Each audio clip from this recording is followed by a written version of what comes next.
Eu sou Marina Costa e o meu compartilhar de hoje será de Gênesis 28, 29 e 30. Lembrando sobre como terminamos ontem, sobre a saída de Jacó da casa de seus pais. Veremos que a convivência de Esaú com Jacó se tornou praticamente impossível e uma muralha, foi levantada entre eles. O coração de Esaú se fechou e se endureceu com a atitude de seu irmão. Ele fazia tudo o que desagradava a seus pais. Aqui nós vemos quão mal fazemos a nós mesmos quando a falta de perdão, existe a falta de perdão no nosso coração. Esaú se tornava cada dia mais amargurado e rancoroso. E como sabemos, aquele que nos justifica é aquele que sonda os nossos corações. Rebeca estava cada vez mais triste e desgostosa com as noras que Esaú havia escolhido, e ela não queria que Jacó escolhesse uma mulher dali.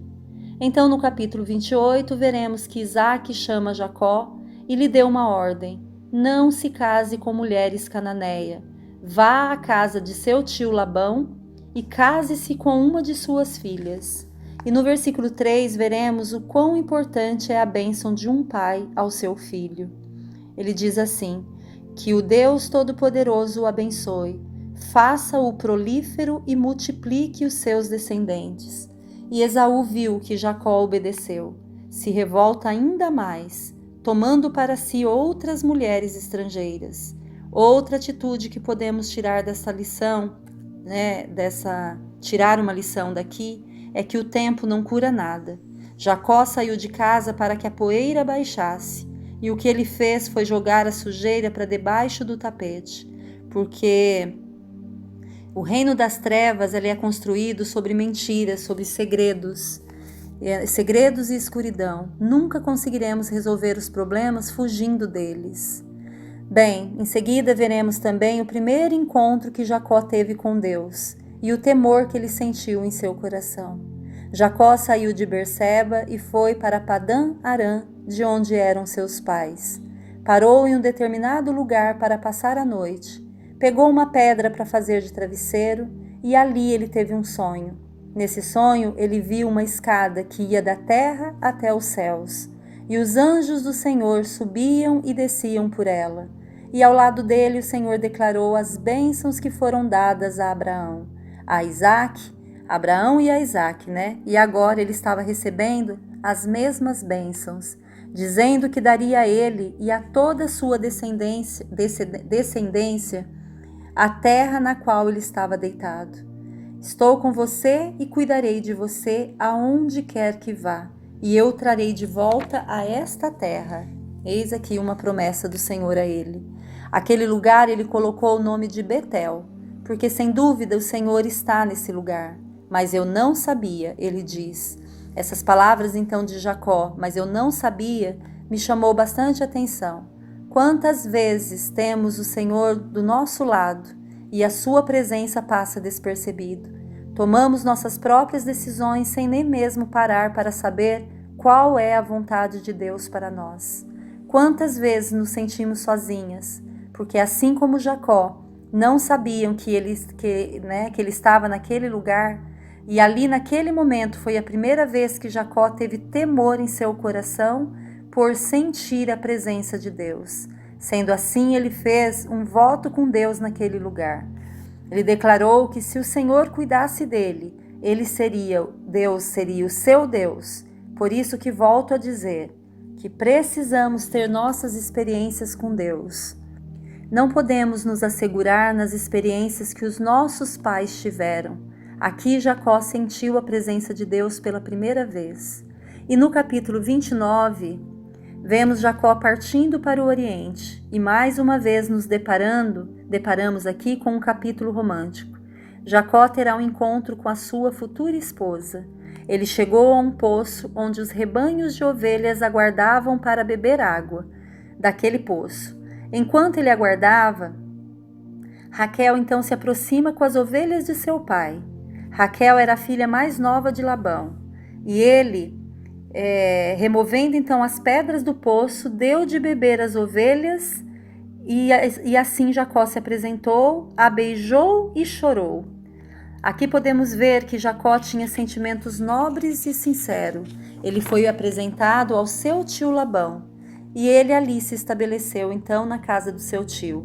Estava trabalhando já fazia um mês e Labão então não achou justo o sobrinho trabalhar para ele sem salário. E mais que depressa, Jacó fez a proposta de trabalhar 7 anos para o seu tio, em troca casar-se com Raquel, que era uma moça muito bonita e atraente. A Bíblia relata aqui que Labão também tinha uma filha mais velha que se chamava Lia. Lia a Bíblia fala, que ela era desprovida de beleza. Bom, a Bíblia nos diz que ela tinha os olhos meigos. Outras traduções diz que seus olhos eram baços e outros falam que ela era vesga. Enfim, Jacó amou a Raquel desde quando a viu pela primeira vez. E Labão então aceita a proposta, deixando então seu sobrinho ficar ali e ele daria a mão de sua filha Raquel. Esses 7 anos de trabalho para Jacó passaram tão rápido de tanto que ele amava Raquel. Chegando então o grande dia, o dia do seu casamento. Porém, depois da grande festa que o pai deu a eles, o pai, ao invés de entregar Raquel, entrega Lia, a filha mais velha, no lugar de Raquel. Naquela época, as moças casavam-se de véu e iam para suas tendas, que também não tinha iluminação ou pouca iluminação. E ele só viu que tinha se deitado com Lia, ao invés de Raquel, pela manhã. Você consegue imaginar a reação de Jacó quando acordou e olhou ao seu lado e não viu a sua mulher que ele havia trabalhado por 7 anos? A decepção foi grande. E a primeira pergunta que ele fez a seu tio, que agora era seu sogro, foi: por que você me enganou? Com certeza, nesse momento, ele pôde e teve a oportunidade de se colocar no lugar do seu irmão Esaú, quando ele se passou por ele e enganou a seu pai. Labão explicou que os costumes dele daquela região era entregar em casamento primeiro a filha mais velha e propôs a Jacó que ele trabalhasse então por mais 7 anos e ele entregaria a Raquel. Porém, deixasse então passar 1 semana de núpcia e ele já entregaria Raquel em troca dos anos trabalhados. E com elas então foram suas servas Zilpa e Bila, para que as servissem e as ajudassem nos trabalhos da casa. No capítulo seguinte, o capítulo 30, veremos o desenrolar dessa história. Jacó aceitou trabalhar 14 anos para que tivesse o amor de sua vida. Lia então embarcou nessa história sem ter muita escolha. Mas até aqui fica bem claro a decepção que foi para Jacó essa troca de esposas. Mas você se lembra lá nos capítulos anteriores que nós vimos que Deus não desampara ninguém? O Senhor aqui vê o sofrimento, ele viu o sofrimento de Agar e aqui também ele está vendo o sofrimento de Lia. Lia era desprezada, porém lhe concedeu filhos e Raquel era estéril. No desenrolar dos capítulos veremos que Raquel não se conforma que sua irmã Lia dê filhos a Jacó e diz a ele: me dê filhos, senão eu morro. Raquel tomou a mesma atitude de Sara, dando a sua serva para formar família através dela. Raquel então entrega sua serva Bila para que ela tivesse filhos em seu lugar. E assim foi. Jacó foi tendo filhos com Bila e também com a serva de Lia chamada Zilpa. Nesse texto, mais uma vez, eu vejo que sempre que pecamos, o pecado uma hora bate à nossa porta para nos fazer lembrar que precisamos consertar algo que ficou para trás. Um dia, Rúben, o filho mais velho de Lia, estava em uma colheita de trigo e levou algumas mandrágoras, levando então para sua mãe. As mandrágoras eram uma planta afrodisíaca, e Raquel pediu para que Lia desse algumas mandrágoras para ela, e fez um acordo com a sua irmã para obtê-las. Possivelmente Raquel estava interessada na suposta qualidade afrodisíaca da mandrágora, que pelo costume popular poderia até mesmo favorecer a fertilidade de uma mulher. Lembrando que Jacó tinha filhos com Raquel através da sua serva, E sabe qual foi o acordo que Raquel fez com a Lia? Me dê as mandrágoras milagrosa, que eu deixarei Jacó se deitar contigo esta noite. Você se recorda de algo aqui que soa familiar? Há alguns anos atrás, Jacó trocou seu irmão por um prato de lentilha, direito de filho mais velho. Porém, o texto bíblico no versículo 16 do capítulo 30 claramente aponta que na casa de Raquel as mandrágoras não funcionavam. Quem acabou engravidando foi Lia novamente. Depois de alguns anos sem ter filhos, novamente ela gerou o 5º filho a Jacó. Porém, depois de algum tempo, Deus ouviu o clamor e o desespero de Raquel e ela engravidou e teve um filho que será muito respeitado, que será José, que mais para frente contaremos a história desse grande homem de Deus. O que podemos ver diante de toda essa história? Que mesmo com todas as falhas humanas, Deus alcançou os seus propósitos. Sabe por quê?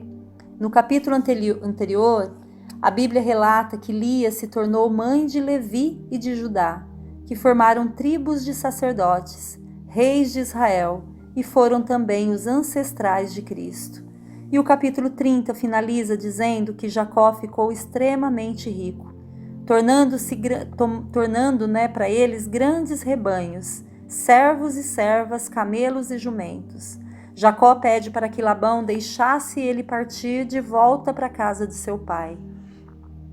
Ele lembra a Labão o quanto ele trabalhou todo esse tempo e o quanto seu tio foi abençoado através dele. Mas Labão quis mais uma vez persuadi-lo e enganá-lo. Mas Deus deu sabedoria para Jacó, e durante mais 6 anos que Jacó ficou ali trabalhando para o seu tio, ele formou um grande rebanho, e que apesar das manipulações e todas as artimanhas de todos os membros de sua família, Deus mostrou que ele, o Todo-Poderoso, tinha o controle de todas as coisas. E com isso, nós aprendemos que as bênçãos de Deus e não os esquemas de Jacó é que foram responsáveis pela prosperidade daquele patriarca.